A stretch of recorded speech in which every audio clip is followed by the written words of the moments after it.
আজকের ভিডিওতে থাকছে আপনাদের প্রিয় রহিমানগরের বাজারের একাংশ, থাকছে রহিমানগর বেগম আয়েশা ভবানী উচ্চ বিদ্যালয়, আরো থাকছে রহিমানগরের বাজারের পাশের গ্রাম বাংলার সৌন্দর্যের অপরূপ দৃশ্য। শুধু তাই নয়, রয়েছেন উদীয়মান জনপ্রিয় কন্টেন্ট ক্রিয়েটর সাইফুল ভাই এবং আরিফ পাটোয়ারি ভাই। চলুন লেটস স্টার্ট দ্য ভিডিও।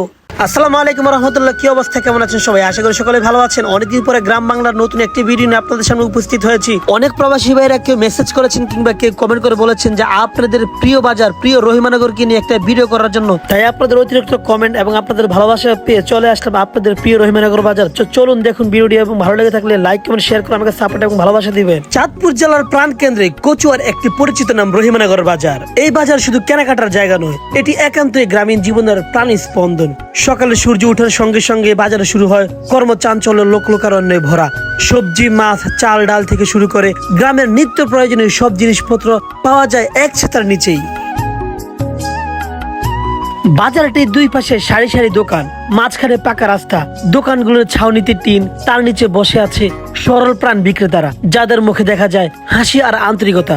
বাজারের পাশ দিয়ে বয়ে গেছে ছোট্ট একটা খাল, যার ওপারে মাঠ আর সবুজে ঘেরা গ্রাম, একদম যেন ছবির মতোই সুন্দর।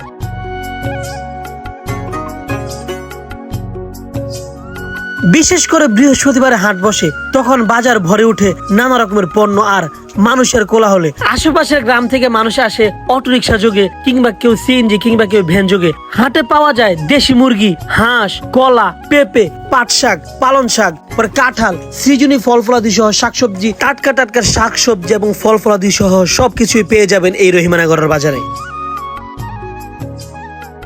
রহিমানগরের বাজারের সৌন্দর্য শুধু তার দ্রব্যে নয়, এর মানুষের আন্তরিকতায়, চারপাশের প্রকৃতি আর গ্রাম বাংলার প্রাণবন্ত জীবনে। একবার এখানে আসলে মন চায় বারবার ফিরে আসতে। রহিমানগর বেগম আয়েশা ভবানী উচ্চ বিদ্যালয় এ যেন এক জ্ঞানের পবিত্র স্থান, সৌন্দর্য আর সম্মানের এক অপূর্ব মিলনস্থল। বিদ্যালয়ের আঙ্গিনাটুকু যেন মনটা টেনে নেয়। চারিদিকে ফুলের গাছ, সবুজ ঘাস আর ছায়াময় গাছগাছালির সৌন্দর্য ভরপুর। সকালবেলা শিশির ভেজা পাতার উপর দিয়ে হাঁটলে হৃদয় জুড়িয়ে যায়। মাঝখানে রয়েছে একটি খোলামেলা খেলার মাঠ, যেখানে প্রতিদিন ছেলেমেয়েরা খেলাধুলা করে, শরীর চর্চা করে আর ঘরে তোলে মানসিক দৃঢ়তা ও নেতৃত্বের গুণ। ছাত্রছাত্রীদের মধ্যে রয়েছে ভদ্রতা, সৌজন্য আর শিক্ষার এক গভীর নিষ্ঠা ও সম্মান। তারা শিক্ষক শিক্ষিকাদের অভ্যন্তর সম্মান করে, আর শিক্ষকরা যেন জ্ঞান দান করেন, তেমনি ভালোবাসা দিয়ে গড়ে তোলেন আগামী দিনের কর্ণধার। শিক্ষকরা শুধু পড়ান না, তারা হয় অভিভাবক তুল্য। তাদের ব্যবহারের মমতা, কথায় জ্ঞানের দীপ্তি আর চোখে ভবিষ্যতের স্বপ্ন। এই বিদ্যালয়ের শিক্ষার পরিবেশ একদম অনুকরণীয়। সব মিলিয়ে রহিমানগর বেগম আয়েশা ভবানী উচ্চ বিদ্যালয় শুধু একটি শিক্ষা প্রতিষ্ঠান নয়, বরং একটি আদর্শ, একটি সৌন্দর্যের প্রতীক, যেখানে গড়ে উঠেছে এক আলোকিত সমাজের ভবিষ্যৎ প্রজন্ম।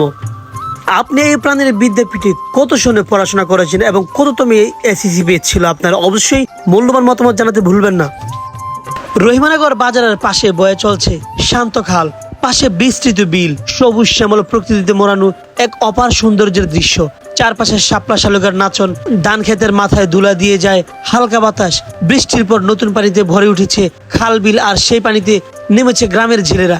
কারো জালে উঠে আসছে টাটকা পুঁটি, কারো খোঁচায় ধরা পড়েছে শোল বা কই মাছ। হাসি মুখে তারা ঘরে ফিরছে, আর প্রকৃতির সেই দৃশ্য যেন হৃদয়ে ছুঁয়ে যায়। এক টুকরো গ্রামের জীবন, এক ফোঁটা প্রশান্তির গল্প।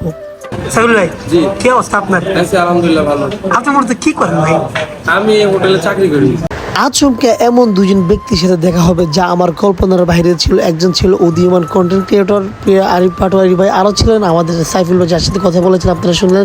মানে তাদের সাথে দেখা করে আমার যে কি ভালোটা লাগলো, মানে অনাকাঙ্ক্ষিত ভাবে দেখা হয়ে গিয়েছিল। যাই হোক, কথাবার্তা বলার পরে তাদের সাথে এতটা আন্তরিকতা তৈরি হয়েছে, মনে হয় যে মানে আমি তাদের সাথে যুগ যুগ ধরে পরিচিত, এমনটা তারা মানে আমার সাথে পরিচয় দিয়েছে। যাক, অবশ্যই ভালোই লেগেছে।